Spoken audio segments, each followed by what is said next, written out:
This conference will now be recorded. बिस्मिल्लाहिर्रहमानिर्रहीम। अस्सलामु अलैकुम वरहमतुल्लाहि वबरकातुहू। हाँ जी मेरे पे क्या हाल चाल है आप लोगों के। हमने कल ठीक सर, अल्लाह का शुक्र।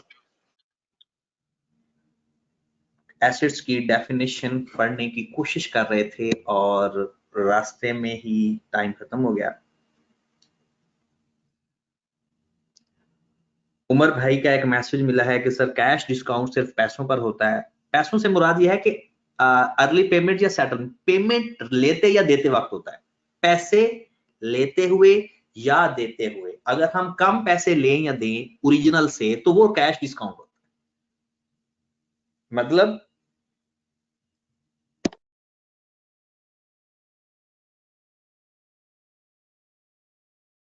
मतलब ये है कि आपने किसी के पैसे देने थे या उससे पैसे लेने थे, जितनी ओरिजिनल अमाउंट है उससे कम लेकर उसके सारे पैसे सेटल कर दें, सारे पैसे सेटल कर दें, हम उसको कहते हैं कैश डिस्काउंट, राइट।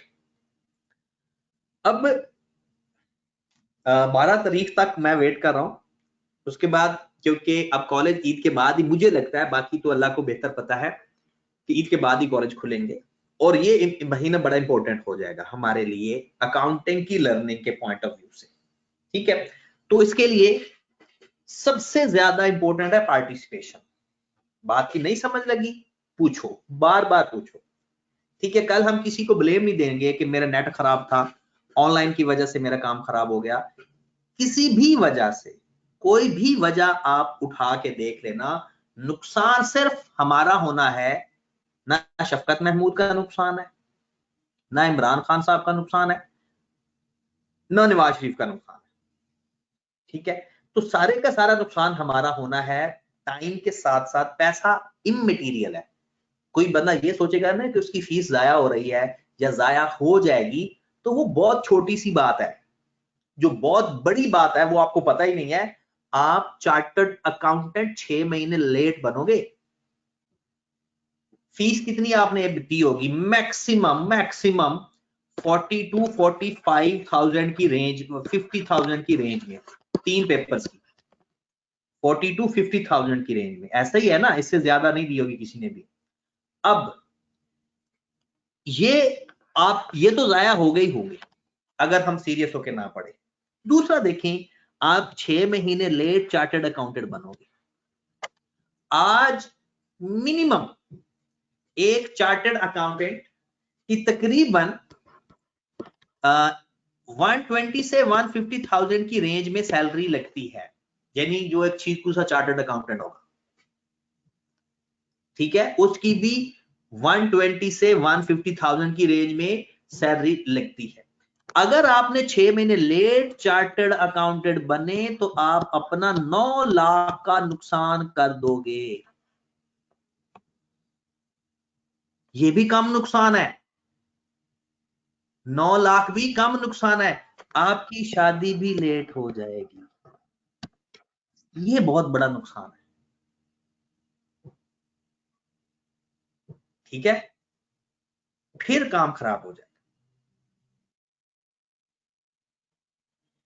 तो इसलिए अपना फ्यूचर बचाएं, और जैसे भी हालात हो, ऑनलाइन हो या फिजिकल क्लासेस हो, आप अपना काम पूरा करें ताकि हम अपने पैसे भी बचा लें, टाइम भी बचा लें, और आप अपने बच्चों का फ्यूचर का भी ख्याल रखें।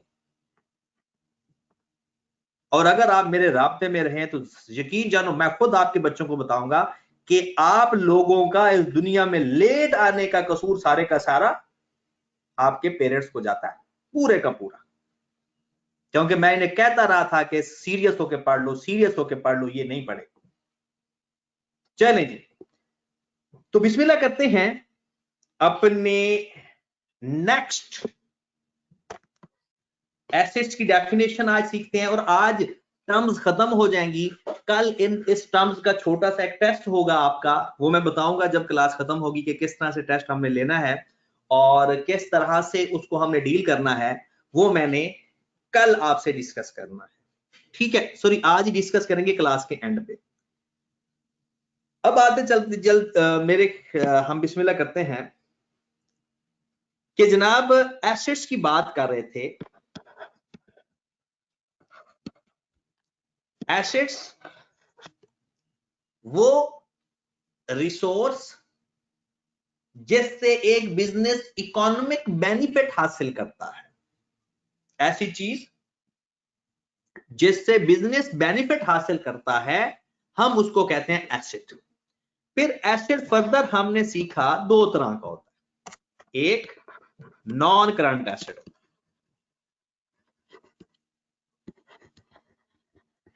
नॉन करंट एसेट का दूसरा नाम होता है फिक्स्ड एसेट, और एक होता है जनाब करंट एसेट।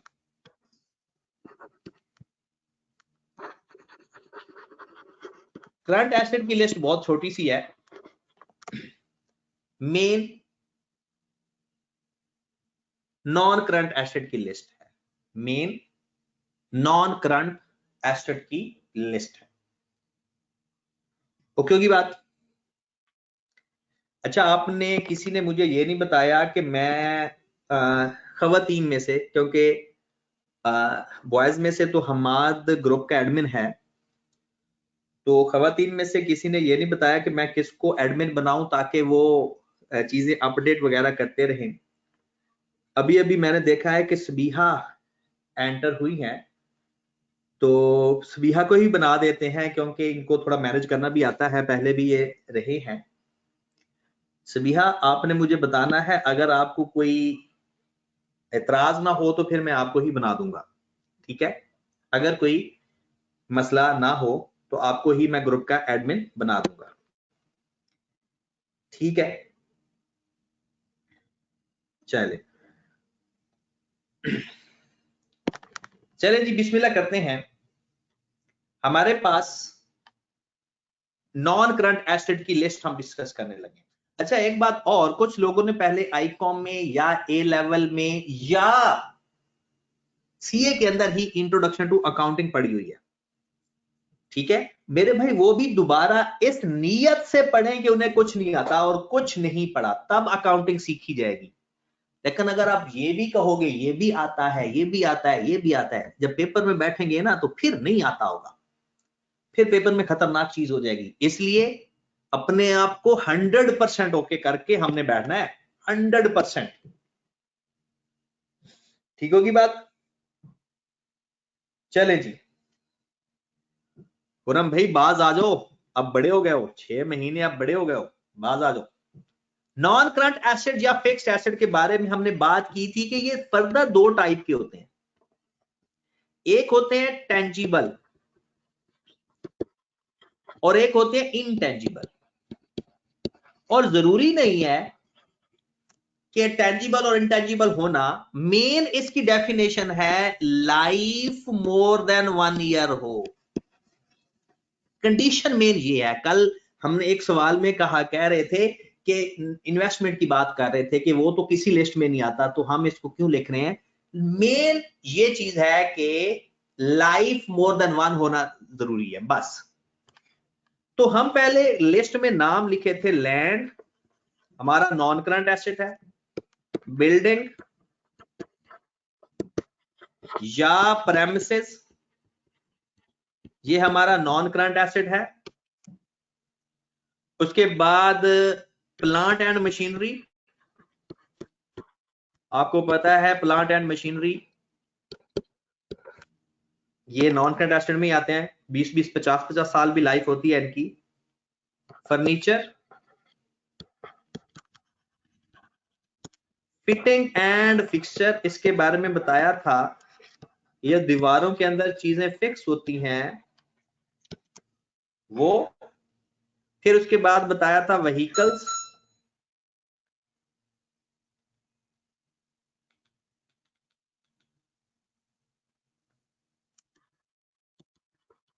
व्हीकल्स, फिर बताया था ऑफिस इक्विपमेंट,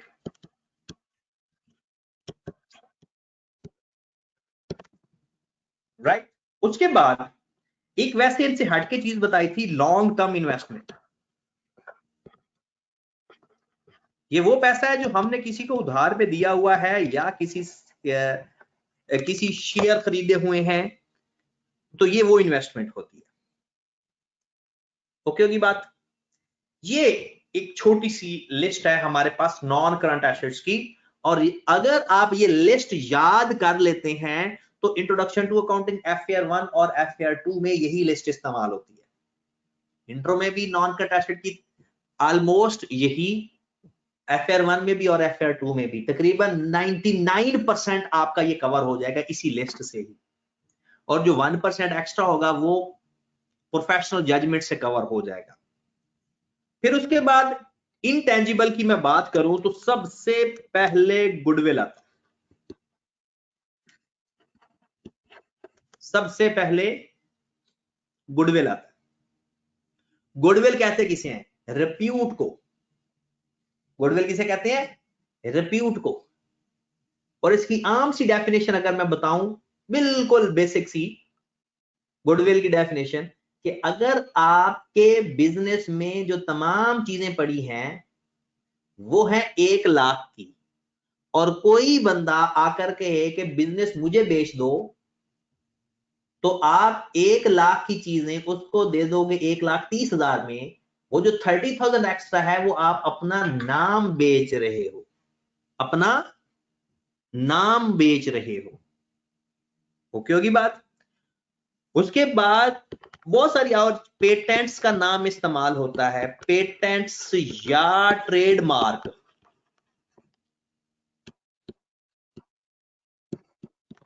ये जो लोगो वगैरह नहीं होते, लोगो, जैसे आईफोन के पीछे एक वो सेब जूठा सा बना होता है, वो थोड़ा सा खाया हुआ, वो भी तो एक लोगो है।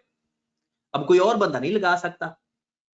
हवावे में एक छोटा फूल, सब फूल की पत्तियां सी बनी होती हैं, ये नहीं, एक लोगो रजिस्टर्ड होता है। आई कैप का भी अपना एक लोगो है। ये लोगो भी इनटेंजिबल एसेट होता है, और आप यकीन जाने कि अगर जिसके ऊपर वो झूठा सेब बना होता है उसकी पर्सनैलिटी और समझी जाती है। फिर इसके अलावा कॉपीराइट्स होते हैं। कॉपीराइट्स के, कॉपीराइट्स का मतलब ये होता है, कॉपीराइट्स भी बिकते हैं। इसकी सबसे अच्छी एग्जांपल दूं, जब कोई सिंगर गाना गाता है ना, तो वो किसी एक स्पेसिफिक कंपनी को अपने राइट्स देता है कि सिर्फ वो ही उसकी कॉपी सेल कर सकते हैं, कोई और नहीं सेल कर सकता, और उससे पैसे लेते हैं। सेम एज जब बुक्स लिखी जाती हैं तो किसी एक पब्लिशर को राइट दिया जाता है। तो ये सारे के सारे इनटेंजिबल एसेट्स हैं। और सबसे अच्छा मैं आपको इनटेंजिबल एसेट बताने लगा हूं, वैसे तो बड़ी लंबी लिस्ट है, ये FAR 2 के सिलेबस में है। हमारे FAR 2 के अंदर जाकर इनटेंजिबल एसेट का टॉपिक आएगा, FAR 1 और इंट्रो में नहीं है। तो इसके अलावा है लाइसेंस। लाइसेंस, जो आप लोग बाइक का लाइसेंस बनवाते हो ना, आप कहते हो वो तो हमें नजर आता है, हम उसको छू सकते हैं, वो सर्टिफिकेट होता है। लाइसेंस का मतलब होता है राइट टू यूज, कि अब आपको राइट मिल गया है कि आप बाइक चला सकते हो, और उसका ये सर्टिफिकेट है। वो जो सर्टिफिकेट है वो उसका रजिस्ट्रेशन कार्ड है। जैसे कि हम गाड़ी खरीदते हैं, गाड़ी हमें नजर आती है, और गाड़ी के जो कागजात होते हैं वो उसकी रजिस्ट्रेशन कार्ड है। तो सेम एज इट इज, जो हम राइट टू यूज, किसी चीज को इस्तेमाल करने का राइट का लाइसेंस लेते हैं, तो जो लाइसेंस बजाते खुद होता है वो भी इंटेंजिबल एसेट होता है। लेकिन ये सारी चीजें आपने कहां पर जाकर पढ़नी है? FAR 2 के अंदर। तो ये हमारी एक छोटी सी लिस्ट है नॉन करंट एसेट्स की। अब आ जाए करंट एसेट्स के ऊपर। ये इतना मसले वाली बात नहीं है, ये सीधी सीधी सी बातें हैं करंट एसेट पे। अच्छा, कुछ लोगों को अगर आवाज का मसला आता है ना, तो वो उसके एंड पे मसला है। वो क्या करेगा कि वो अपने आप को एक दफा क्विट करके फौरन वापस दोबारा रीज्वाइन करेगा, तो वो हो जाएगी आवाज इंशाल्लाह ठीक। और कोशिश किया करें कि जहां पर आवाज का मसला कर रही हो तो उस लोकेशन चेंज किया करें अपने नेट का। चलें जी, करंट एसेट। करंट एसेट मेन क्या है, उसकी लाइफ क्या होगी, less than or equal to 1 year, 1 साल या उससे कम, 1 साल या उससे कम हमारा करंट एसेट कहलाते हैं। इसमें लिस्ट कौन सी है, हमारा स्टॉक। अब स्टॉक के बारे में सारे लोग जानते हैं। स्टॉक क्या होता है, स्टॉक क्या होता है, एसेट का, जिसका हमारा बिजनेस है, जिस चीज का, उसको स्टॉक कहा जाता है, मतलब subject matter of the business. दूसरा डेटर्स, मतलब जिसको आप अकाउंट रिसीवेबल कहते हो, वो भी हमारे करंट एसेट्स में आते हैं।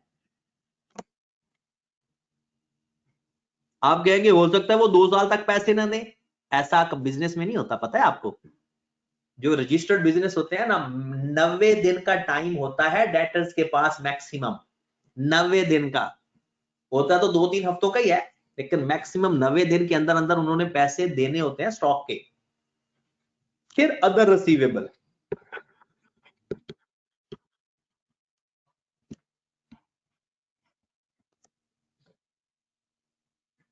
अदर कोई भी रिसीवेबल होगा ना आपका करंट एसेट होगा, ये बात याद रखने। वैसे ही कोई भी रिसीवेबल होगा, कोई भी, किसी भी किस्म का, वो क्या कहलाएगा,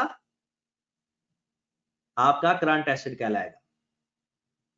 क्या कहलाएगा, आपका कोई भी रिसीवेबल होगा वो आपका करंट एसेट कहलाएगा।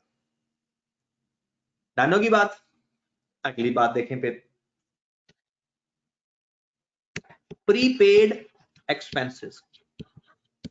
कोई भी एक्सपेंस आपने एडवांस में पे कर दिया, कोई भी एक्सपेंस आपने एडवांस में पे कर दिया, हम उसको बोलेंगे प्रीपेड एक्सपेंसेस। नाम से नजर आ रहा है, हम क्या उसको बोलेंगे, प्रीपेड एक्सपेंसेस। ओके होगी बात। उसके बाद रिसीवेबल तो हमने सारे लिख लिए। कैश, आपके बिजनेस में जो कैश अवेलेबल मौजूद है, बिजनेस के अंदर कैश, वो भी आपका करंट एसेट है, और जो बैंक में पैसे पड़े हैं वो भी आपका करंट एसेट ही है। ठीक होगी बात जनाब। तो यही लिस्ट करंट एसेट में भी तकरीबन 99% यही लिस्ट इस्तेमाल होगी आपके कैफ लेवल तक, पूरे कैफ लेवल तक। करंट एसेट या स्टॉक होगा, या डेटर होगा, या कोई अदर रिसीवेबल होगा, या आप एक्सपेंसेस एडवांस में पे कर रहे होंगे, या कैश, या फिर बैंक। बैंक से मुराद बैंक नहीं कि आपका कोई बैंक हो, नहीं, बैंक के अंदर जो पैसा है, कह सकते हो कैश एट बैंक। ये होता है कैश इन हैंड,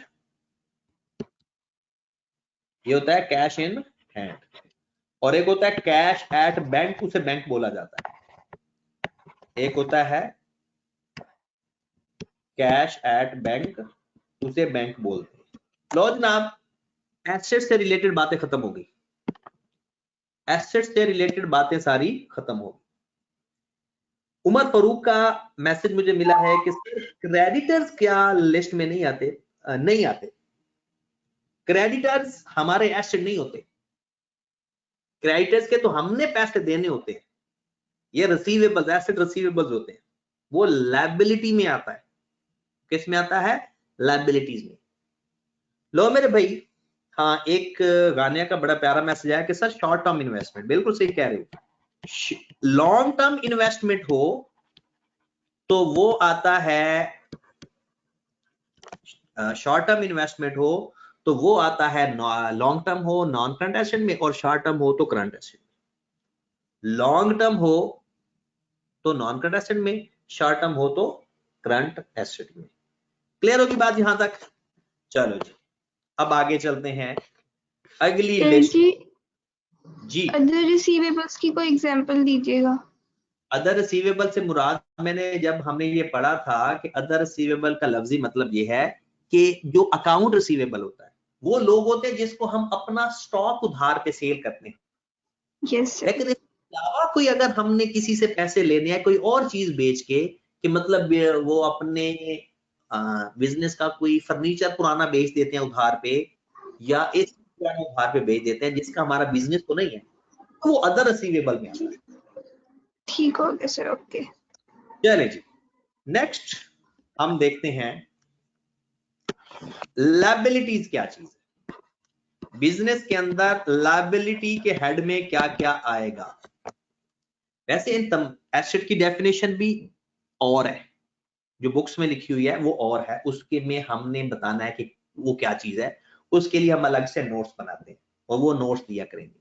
लेकिन जो वैसे ये सिर्फ आपको समझाने की हद तक है कि इसका मतलब क्या होता है, टर्म्स क्या है। ये लायबिलिटी होती है जनाब financial obligation of the business, financial obligation of business. Business की ऑब्लिगेशन को लायबिलिटी कहा जाता है। तो फिर लायबिलिटी भी दो टाइप की होती है, नॉन करंट लायबिलिटी। अच्छा, नॉन करंट एसेट को हम फिक्स्ड एसेट कहते हैं, लेकिन नॉन करंट लायबिलिटी को कभी फिक्स्ड लायबिलिटी नहीं कहा जाता। कह दो कि तो गलत नहीं होगा, लेकिन कहते नहीं है, ये टर्म इस्तेमाल नहीं होती ज्यादातर। और करंट लायबिलिटी,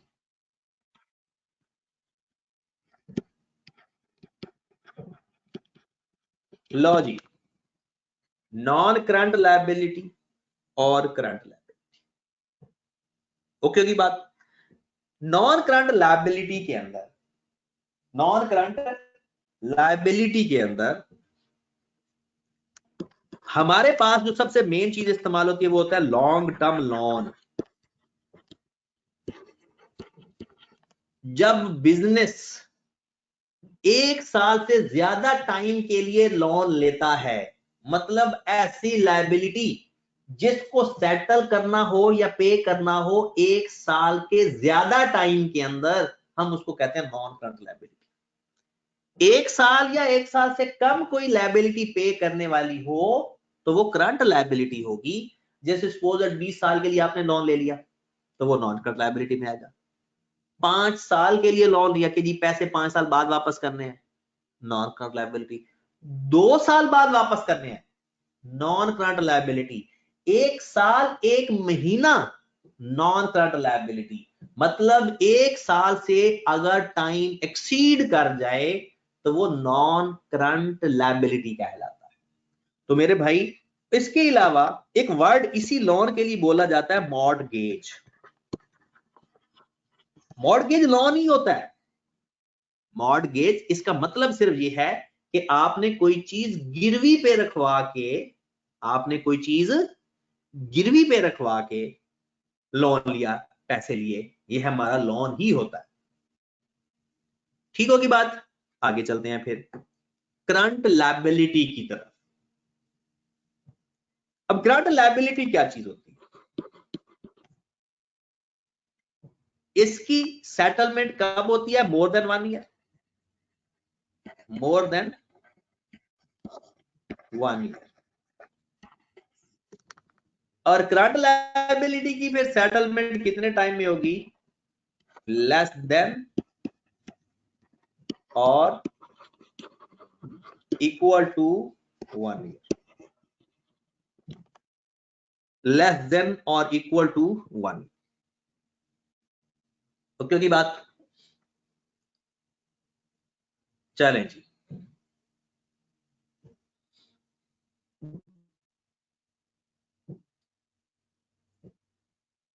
जी, तो इसमें क्या क्या चीजें आती हैं। सबसे पहले क्रेडिटर्स आते हैं,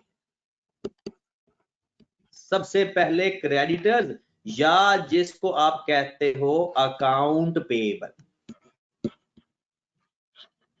सबसे पहले क्रेडिटर्स या जिसको हम कहते हैं अकाउंट पेएबल, ये हमारी करंट लायबिलिटी होती है। ये वो लोग हैं जिन लोगों से हमने उधार पे स्टॉक खरीदा है। ये वो लोग हैं जिन लोगों से हमने स्टॉक उधार पे खरीदा है। बात समझ लगी। ये वो लोग हैं जिनसे हमने स्टॉक उधार पे खरीदा है। डन होगी बात?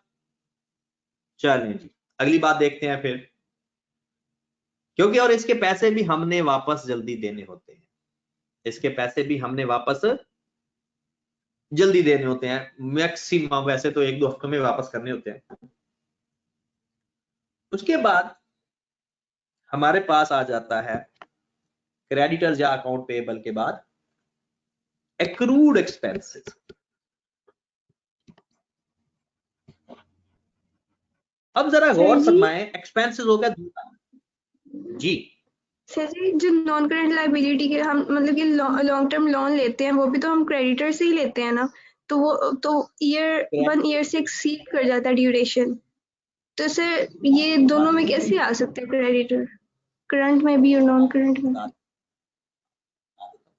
क्रेडिटर्स वो लोग होते हैं जिनसे हम स्टॉक उधार पे खरीदते हैं। क्रेडिटर्स कौन से लोग हैं? जिनसे हम स्टॉक उधार पे लोगों से लेते हम हैं, उधार पे खरीदते हैं। लोन हम बैंक से लेते हैं, पैसे लेते हैं, ये स्टॉक नहीं खरीद रहे होते। हाँ, ये हम पैसे लेते हैं, 10 लाख, 15 लाख, 50 लाख, दोनों में फर्क सही है। हो गया जी जी, ठीक हो गया, एक्रूड थैंक यू। है, एक होते हैं प्रीपेड एक्सपेंस, वो एक्सपेंस जो हम एडवांस में दे रहे हैं, और एक्रूड एक्सपेंस वो एक्सपेंस है जो हमने दिए ही नहीं अभी तक। तो क्या आपकी कोई लायबिलिटी है? जनवरी का बिल आ गया, आपने पे ही नहीं किया, एक्रूड एक्सपेंस। आपने अपने मुलाजमीन की तनख्वाहें अभी तक नहीं दी, टाइम गुजर गया है, मतलब तनख्वाहें देनी बन गई है, जनवरी का महीना गुजर गया है या फरवरी का महीना गुजर गया है, तो आप लोगों ने अभी तक, महीना खत्म हो गया लेकिन अभी तक तनख्वाहें नहीं दी, एक्रूड एक्सपेंस। एक्रूड एक्सपेंस वो एक्सपेंस होते हैं कि एक्सपेंस हो चुके हैं लेकिन आपने पे नहीं किए, तो ये भी तो पेएबल हुए, ये भी तो पेएबल हुए, ये भी हमारी लायबिलिटी है पे करने के लिए। कोई भी हमने चीज पे करनी हो, अदर पेएबल मतलब कोई भी चीज आपने पे करनी है, वो आपकी करंट लायबिलिटी। हाँ, टाइम 1 साल से कम होना जरूरी है। उसके बाद एडवांस इनकम, सर एक्रूड बड़ी नहीं समझ आई डिस्टॉर्शन की वजह से। एक्रूड का मतलब ये होता है पे, मैं बता रहा हूं ना, एक्रूड का मतलब होता है पेएबल। जैसे आपका बिजली का बिल आया, आपने पे ही नहीं किया, वो आपका एक्सपेंस था बिजली का बिल, आपने उसको पे ही नहीं किया, महीना गुजर गया, खत्म हो गया टाइम, तो अब आपने लिखना तो है ना किसी जगह, आपने उसको किसी न किसी जगह लिखना तो है ना। तो वो कहता है कि आप अपनी लायबिलिटी में लिखो कि ये बिल भी मैंने देना है फ्यूचर के अंदर। हर वो चीज जो आपने पे कर रही है अदर टाइप है, अदर पेएबल की एक टाइप है। अब जरा आओ, इंतहाई इंटरेस्टिंग चीज मैं बताने लगा। करंट लायबिलिटी एडवांस इनकम भी होती है, मतलब आपने पैसे पहले ले लिए, अभी तक काम नहीं किया, तो आपकी लायबिलिटी है कि काम करना है, आपकी अब लायबिलिटी है कि आपने पैसे रिसीव कर लिए हैं, अब आपने काम करना है, तो ये भी आपकी एक लायबिलिटीज के अंदर आता है। कोई भी एडवांस में पैसे ले लो और काम बाद में करो या चीजें उसको बाद में दो, तो वो भी लायबिलिटी के अंदर आता है। और इससे भी ज्यादा ये बहुत सारे लोगों को पता होता है और बहुत सारे लोगों को नहीं भी पता होता। बैंक ओवरड्राफ्ट, बैंक में हमारे पैसे पड़े हैं, वो हमारा एसेट होता है। बैंक में हमारे पैसे मौजूद हैं, वो हमारा एसेट होता है। लेकिन अगर हमारा बैलेंस बैंक के अंदर नेगेटिव में चला जाए, अगर जैसे अक्सर आपने देखा होगा जैज में वो एडवांस दे देते हैं हमें पैसे, एडवांस हम यूज कर लेते हैं, वो हमारी लायबिलिटी होती है। बैंक में भी ऐसा होता है, बैंक में भी ऐसा होता है, और ऐसी फैसिलिटी को बैंक ओवरड्राफ्ट कहते हैं। लेकिन उसके लिए पहले आप जब अकाउंट ओपन करते हो, वहां पर टर्म्स एंड कंडीशन लिखी होती है कि अगर आप ओवरड्राफ्ट की फैसिलिटी लोगे तो टर्म्स एंड कंडीशन आपको फॉलो करनी पड़ेगी। अब इसका मतलब सीखो, आपके अकाउंट में 10,000, आपके अकाउंट में 10,000 मौजूद है, राइट। अबू बकर का एक जो मैसेज है, डिबेंचर नॉन करंट लायबिलिटी में नहीं आएगा क्या? अबू बकर भाई, debenture is a type of loan, debenture is a type of non current या long term loan. Debenture loan की एक टाइप है कि अगर आप बैंक से लोन ले लेते हो तो वो भी लोन होता है, या अगर आप एक सर्टिफिकेट इशू करके पैसे ले लेते हो, वो बातें फिर कंपनी लेवल पे चली जाती हैं। जब फाइनल अकाउंट का क्वेश्चन हम पढ़ेंगे तो उसमें डिस्कस करेंगे। सर जी, बैंक ओवरड्राफ्ट की हम एग्जांपल कर रहे थे कि आपके अकाउंट में 10,000 पड़ा हुआ है, आपने किसी को पैसे देने थे या आप शॉपिंग करने गए तो आपका बिल 12,000 का बन गया, और बैंक से आपने ये फैसिलिटी ली हुई है, तो बैंक ने आपको ये 12,000 ही पे कर दिया, तो अब आपका 2,000 बैलेंस नेगेटिव में चला गया। इसे कहते हैं ओवरड्राफ्ट। इसे क्या कहते हैं? ओवरड्राफ्ट। और ये हर बंदे को नहीं मिलता है, पहले उनसे बात करनी पड़ती है तब। इसके कोई बैंक चार्जेस भी लेता है, वो फर्दर बातें। तो बैंक ओवरड्राफ्ट भी हमारी लायबिलिटी होती है, क्योंकि अब हमने बैंक के पैसे देने बनते हैं, हमारी एक लायबिलिटी है। तो जनाब ये एक छोटी सी लिस्ट है करंट लायबिलिटी की। क्रेडिटर्स, एक्रूड एक्सपेंस या अदर पेबल, एडवांस में इनकम ले लो, और बैंक ओवरड्राफ्ट। एक बात और, वैसे ही 2 मिनट के लिए, जिन लोगों ने पहले पढ़ा हुआ है वो जो है पानी पी के आए, हम एक पुरानी बात करने लगे हैं, थोड़ा सा पीटीआई के लोगों को खुश करने के लिए बस। अक्रूड इनकम नहीं आएगी फिर एसेट में, करंट एसेट्स में? एक्रूड इनकम, इनकम रिसीवेबल को कहते हैं, और मैंने कहा है हर तरह का रिसीवेबल करंट एसेट में आता है। एक्रूड इनकम का दूसरा नाम क्या होता है? Income receivable. क्या नाम होता है? Income receivable. तो हर तरह का रिसीवेबल केस में आता है करंट एसेट। इवन के अगर आपने किसी से सैलरी लेनी है तो वो भी आपका रिसीवेबल होता है। अब आए जरा मेरे सामने, सारे मिल के सामने आओ, जरा सारे मिल के सामने आओ जो पहली दफा अकाउंटिंग पढ़ रहे हैं, बिल्कुल पहली दफा, बाकी नहीं। करंट एसेट, एसेट का मतलब क्या होता है? कल भी सीखा था, असासा। अब सपोज दैट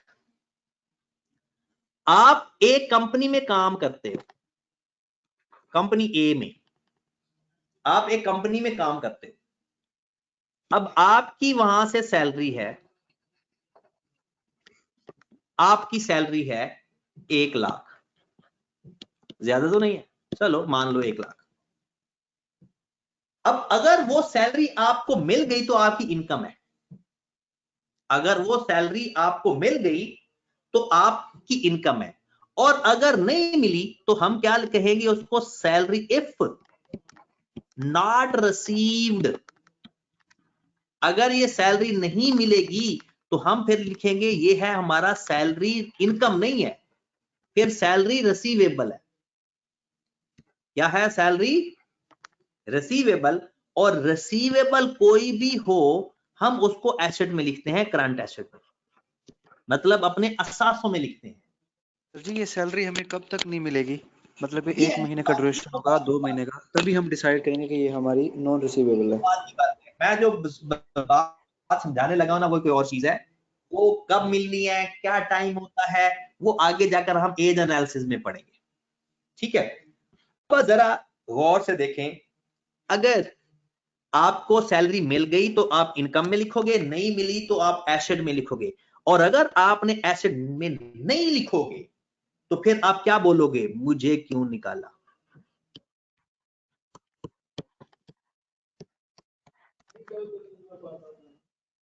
बात समझ लगी? अब मैं आपका इसका हिस्ट्री के साथ लिंक बनाता हूं। नवाज शरीफ साहब के ऊपर एक केस हुआ था, आपको पता होगा, नवाज शरीफ साहब के ऊपर केस हुआ था, जिस बेस के ऊपर उसको निकाला था उसकी बात बताने लगा।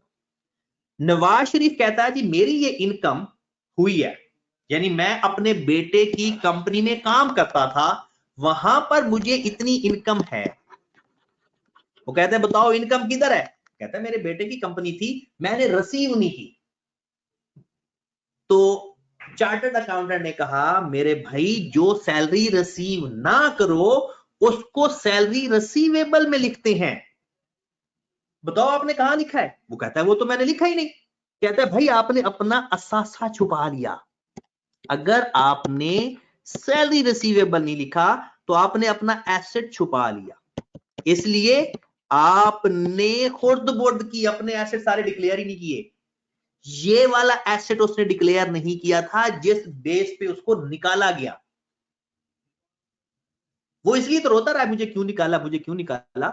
उसने कोई अपने दूसरे एसेट की बात नहीं हुई थी। जो पहली रिपोर्ट, बाद में तो बड़े बड़े नए केस खुलते गए, बंद होते गए, वो तो एक और बातें हैं।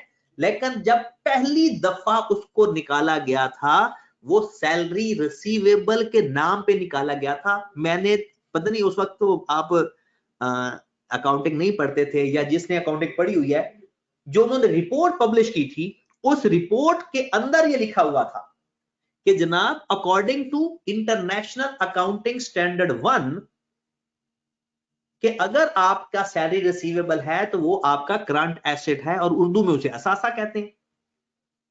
और वो उसने नहीं लिखा हुआ तो इस बेस के ऊपर उसको निकाल दिया था। अगर लोगों को ये शक है या डाउट था, उस वक्त की बात करूं मैं, बाद की बातें नहीं कर रहा, कि उसने कोई बहुत बड़े असासे छुपा के रखे हुए थे और वो डिक्लेयर नहीं किए थे, तब किसी ऐसी बात, इसकी बात ही नहीं हुई थी। और इसके पीछे जिस चीज का हाथ था वो सबको, दुनिया को पता है, सिर्फ पाकिस्तान के लोगों को ही नहीं पूरी दुनिया को पता है। असल चीज अक्सर हम बगैर किसी सोच समझ के अपने फैसले देते रहते हैं और डिसीजन भी देते रहते हैं बगैर किसी तहकीक के। कुछ लोग मुझे ये समझते हैं कि मैं हमेशा ना नवाज शरीफ या नून लीग की साइड लेता हूं। ऐसा हरगिज बात नहीं है, बिल्कुल ही नहीं। लेकिन फैक्ट्स के ऊपर मैं बात करता हूं। ऐसे सिर्फ 1 मिनट लूंगा फिर हम आगे चलते हैं अपनी काम पे। मुझे थोड़ा सा सियासत में थोड़ा सा इंटरेस्ट है, बहुत ज्यादा नहीं, 5% है। मैं शहजाद अकबर के बारे में आपने सुना होगा, वो अक्सर प्रेस कॉन्फ्रेंस कर रहा होता है। शहजाद अकबर साहब ने प्रेस कॉन्फ्रेंस में कहा कि जहांगीर तरीन के ऊपर, उन्होंने पूछा कि जहांगीर तरीन को पकड़ा क्यों नहीं अभी तक। उन्होंने प्रोसीजर बताया कि जनाब पहले फलाना होता है, फिर FIR होती है, फिर रेफरेंस होता है, फिर ये होता है, फिर वो होता है, उसके बाद आखिरी स्टेज होती है किसी को पकड़ना। और यकीन जाने नून लीग के बंदे के ऊपर वो उसको पहले पकड़ लेते हैं। रेफरेंस भी बाद में दायर होता है, सारे काम बाद में होता है, पकड़े वो पहले ही जाते हैं। और स्टिल अभी तक जो हमारे चौधरी जवेद इकबाल साहब हैं, नैब के चेयरमैन, एहतसाब सब के लिए बराबर। आप यकीन जानो उन्होंने जो बराबर एहतसाब किया है, अभी तक सारे नून लीग के लोगों को अंदर रखा हुआ है, बाकी सारे बाहर बैठे हैं। जरदारी साहब बाहर बैठे हैं, कौन सा एहतसाब हो रहा है? क्या जरदारी साहब ने कुछ नहीं किया? सिर्फ ये फैक्ट्स हैं जिसकी बेस के ऊपर हम कहते हैं कि हमारी सियासत कभी भी पाक और साफ नहीं हो सकती। अभी तक तो नहीं हो सकती, पता नहीं आने वाले दिनों में। इसलिए नहीं हो सकती कि हमारी कौम बगैर फैक्ट्स के चीजों पर यकीन करके और दीवानी हो जाती। जिस दिन आप लोगों ने और हम लोगों ने मिलके फैक्ट्स को सामने रखकर डिसाइड किया ना, उस दिन इस मुल्क की तकदीर बदल जाएगी। और उसके लिए अभी टाइम है, क्योंकि अभी पबजी चल रही है आजकल मार्केट के अंदर, और पबजी के बाद पता नहीं कौन सी आएगी, वो फिर लंबी कहानियां हैं। चलें। Excuse me sir. जी मेरे भाई। सर ये फाइनेंशियल ऑब्लिगेशन ऑफ बिजनेस, इसका मतलब क्या है? इसको थोड़ा सा एक्सप्लेन करते हैं।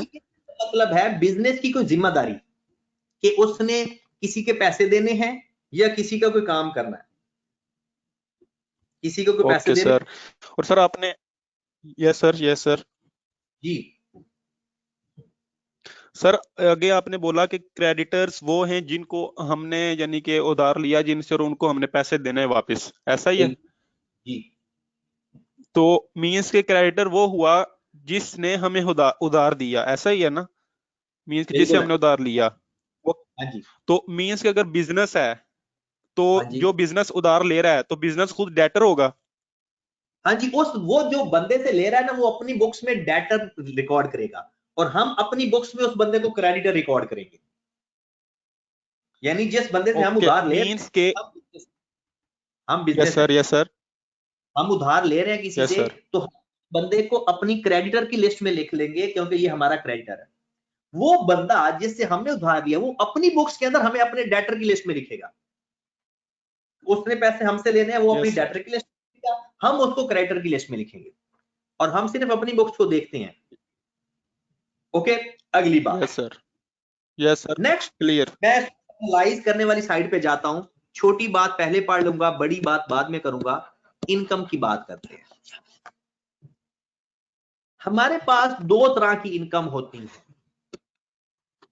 बिजनेस के अंदर। दो तरह की इनकम होती है। एक होती है मेन इनकम जिसे हम इनकम कहते हैं और उसको रेवेन्यू कहा जाता है। रेवेन्यू या सेल्स। सेल्स किसे कहते हैं पता है आपको? हर चीज के बेचने को या सिर्फ स्टॉक के बेचने को? जाग जाओ मुसलमानों, हर चीज को बेचना सेल कहलाता है या सिर्फ स्टॉक को सेल करना सेल कहलाता है? सिर्फ स्टॉक। सिर्फ स्टॉक। मैसेज मुझे सबके मिल गए हैं, काफी सारे लोगों के जो जाग रहे हैं। सिर्फ स्टॉक को सेल करना। तो इसके अलावा हमारी जो दूसरी इनकम है उसको हम लिस्ट में लिखते हैं अदर इनकम। ये है दोनों इनकम ही। अब ये तो होगी मेन इनकम सेल, और जो अदर इनकम है उसकी लिस्ट में आ जाता है डिस्काउंट रिसीव्ड। अब ये कौन सा डिस्काउंट रिसीव्ड है? Cash discount. ट्रेड डिस्काउंट तो रिकॉर्ड ही नहीं करते ना। ये कौन सा डिस्काउंट है? Cash discount. मतलब आपने किसी बंदे के पैसे देने थे कोई 5 लाख 10 हजार, 5 लाख दिया और खत्म करवा दिया पूरे का पूरा, तो आपको 10,000 की बचत होगी, 10,000 का फायदा हो गया। तो वो जो 10,000 का आपके पास फायदा है वो किधर चला जाएगा? वो किधर चला जाएगा? अदर इनकम में। फिर गेन ऑन डिस्पोजल। इसका मतलब ये है कि अगर आपने कोई और चीज बेची है स्टॉक के अलावा, उसके ऊपर आपको इनकम हुई है तो वो भी हमारी अदर इनकम होगी। आपने गाड़ी बेची, बिजनेस की गाड़ी बेची, हमारा बिजनेस गाड़ियों का नहीं है, तो गाड़ी के ऊपर जो गेन आएगा, जो इनकम हो, फायदा प्रॉफिट होगा, वो अदर इनकम में आएगा। उसके बाद आपने कोई कमीशन रिसीव किया किसी से, किसी भी वजह से, वो भी आपकी अदर इनकम होगी। आपने इन्वेस्टमेंट के ऊपर इंटरेस्ट रिसीव किया, वो भी आपके अदर इनकम में आएगा। आपने किसी कंपनी में पैसे इन्वेस्ट किए हुए थे, डिविडेंड आपको मिला। डिविडेंड के बारे में सुन लें। डिविडेंड होता है कि एक जब कोई बिजनेस, मतलब जब हम बात करूंगा ना मैं हम, तो वो बिजनेस की बात होगी। किसी कंपनी के शेयर खरीद ले और उससे जब कंपनी के शेयर खरीदे जाते हैं तो जब हर साल के एंड में कंपनी अपने प्रॉफिट का शेयर दे देती है, तो वो जो कंपनी से प्रॉफिट शेयर मिलता है हमें, उसे डिविडेंड कहा जाता है अकाउंटिंग में। अगर किसी कंपनी में आपने कोई अपना शेयर रखा हुआ है और उस कंपनी से आपको जो प्रॉफिट का शेयर मिलेगा उसको डिविडेंड कहा जाता है, और ये भी अदर इनकम की लिस्ट में आता है। मेरे भाई इनकम की लिस्ट कंप्लीट होगी, बस इतनी ही है। वो थोड़ी बहुत चीजें और आ सकती हैं और वो कवर हो जाएंगी साथ साथ। अब लास्ट चीज मैं बताने लगा हूं, एक्सपेंसेस की लिस्ट। लास्ट चीज बताने लगा हूं, एक्सपेंसेस की लिस्ट। एक्सपेंसेस भी दो तरह के होते हैं। एक होते हैं डायरेक्ट एक्सपेंस, एक होते हैं अदर एक्सपेंस। हाँ, आईकॉम और बीकॉम वाले तो थोड़ा सा एतराज कर सकते हैं, ऐसे थोड़ा सा ही। एक दो एक्सपेंसेस ऐसे हैं, एक दो बस, जो हम आईकॉम और बीकॉम वाले और ए लेवल वाले पहले जो पढ़ के आते हैं वो डायरेक्ट एक्सपेंस में लिखते हैं, हम उसको अदर एक्सपेंस में लिख देंगे क्योंकि ये प्रोविजन मौजूद है सीए के अंदर कि आप लिख सकते हो उसको। ठीक है, ये थोड़ी सी इजाजत है। तो डायरेक्ट एक्सपेंस में याद रखें परचेजेस। सबसे पहला मेन डायरेक्ट एक्सपेंस क्या है?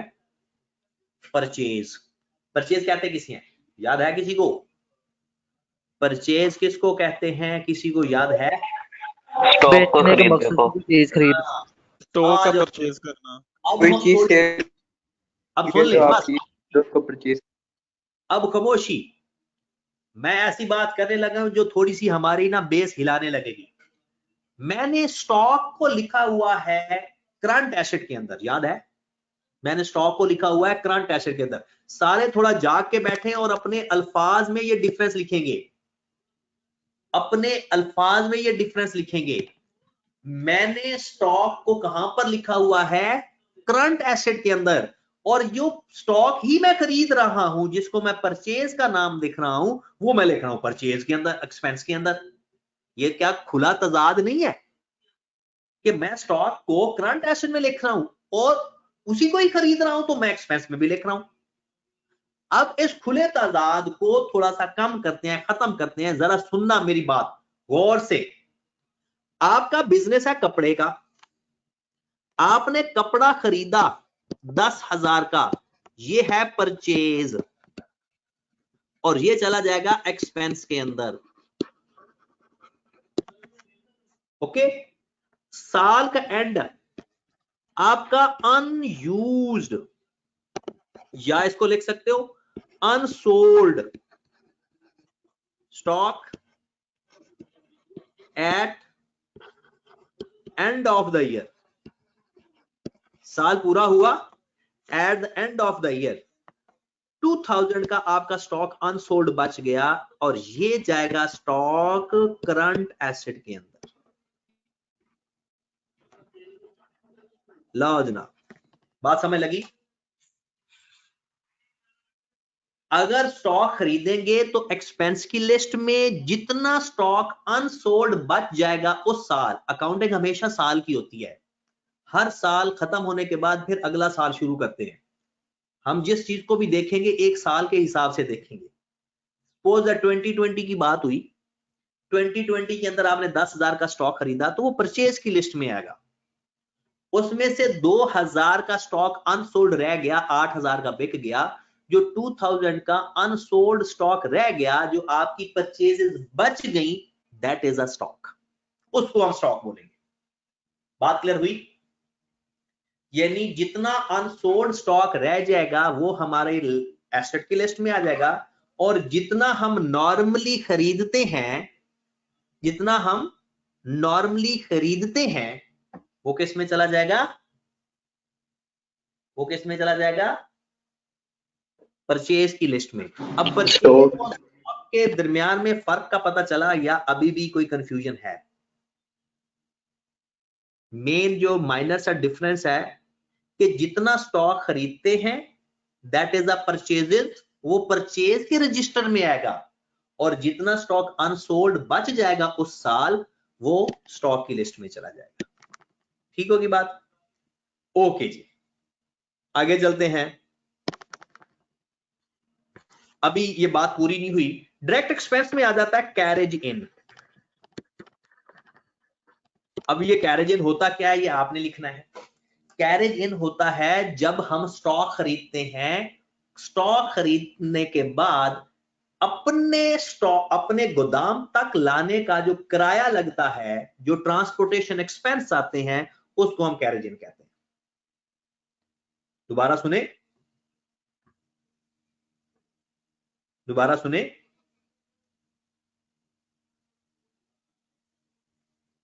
जी जनाब,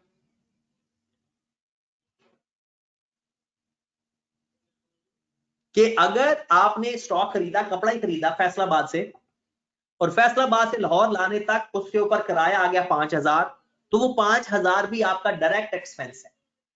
वो 5,000 किस एक्सपेंस की लिस्ट में आता है? डायरेक्ट एक्सपेंस की लिस्ट में। उसके बाद है या कैरेज इन की जगह आप एक लिख लो, transportation expenses on purchase. Transportation expenses on purchases. मतलब क्या कि जो स्टॉक खरीदते हैं हम, जो स्टॉक हम खरीदते हैं उसके ऊपर जो हम किराया पे करेंगे उसको हम क्या बोलते हैं? कैरेज इन। कैरेज इन के कई नाम हो सकते हैं। इसको फ्रेट के नाम से भी बोला जाता है, फ्रेट इन। और फ्रेट या फ्रेट वो क्या होता है, जब हम शिप के जरिए कोई चीज मंगवाते हैं तो उसको भी कैरेज ही कहा जाता है, उसको फ्रेट कहा जाता है। उसके बाद एक और डायरेक्ट एक्सपेंस होता है, इंपोर्ट ड्यूटी। इंपोर्ट ड्यूटी, इसके कई और नाम है, इंपोर्ट ड्यूटी कह लो इसको, या इसको कस्टम ड्यूटी कह लो।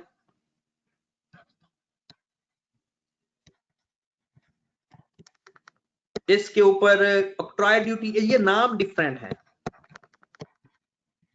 ये आगे जाकर टैक्स में इनकी एक्सप्लेनेशन भी हो जाएगी। फिलहाल ये होता क्या है, जब आप बाहर के मुल्क से चीजें खरीदते हो तो जैसे ही सी पोर्ट पे चीजें आती हैं, बंदरगाह पे चीजें आती है, वहां पर आपको एक टैक्स लगता है। वो टैक्स कई उसके नाम है, import duty, custom duty, octroi duty. वो जो ड्यूटी है वो भी आपका डायरेक्ट एक्सपेंस होता है, क्योंकि स्टॉक के खरीदने के साथ वो लिंक करता है। ठीक हो गया। तो ये है हमारे छोटे से 2-3 डायरेक्ट एक्सपेंस। अब जरा तगड़े हो जाओ, अदर एक्सपेंसेस की लिस्ट बहुत लंबी चौड़ी है, ठीक है। तो ये हम कल पे रख लेते हैं। कल हम अदर एक्सपेंस की लिस्ट को खत्म करेंगे और आपने क्या करना है, आपने गूगल पे जाना है। आज कुछ चीजें गूगल करनी है, वो मैं बता देता हूं। कैपिटल की डेफिनेशन गूगल करनी है, एसेट्स की लिस्ट गूगल करनी है, लायबिलिटी की लिस्ट गूगल करनी है, यानी नॉन करंट और करंट सारी चीजें, और इनकम को गूगल करना है, और साथ आपने एक्सपेंस को भी गूगल करके आना है। और कल मजीद मैं इसके बारे में बात करूंगा। और आपको पता है ये जो मैंने सर्कल लगाया है, यही अकाउंटिंग की दुनिया है, इसके बाहर अकाउंटिंग नहीं है, इसके बाहर अकाउंटिंग है ही नहीं, जीरो है, यही अकाउंटिंग है सारी। और कल हम इसकी बात करेंगे और एक्सपेंसेस की बात करेंगे, ठीक होगी बात। तो कल इंशाल्लाह मिलते हैं। ओके जी, अल्लाह।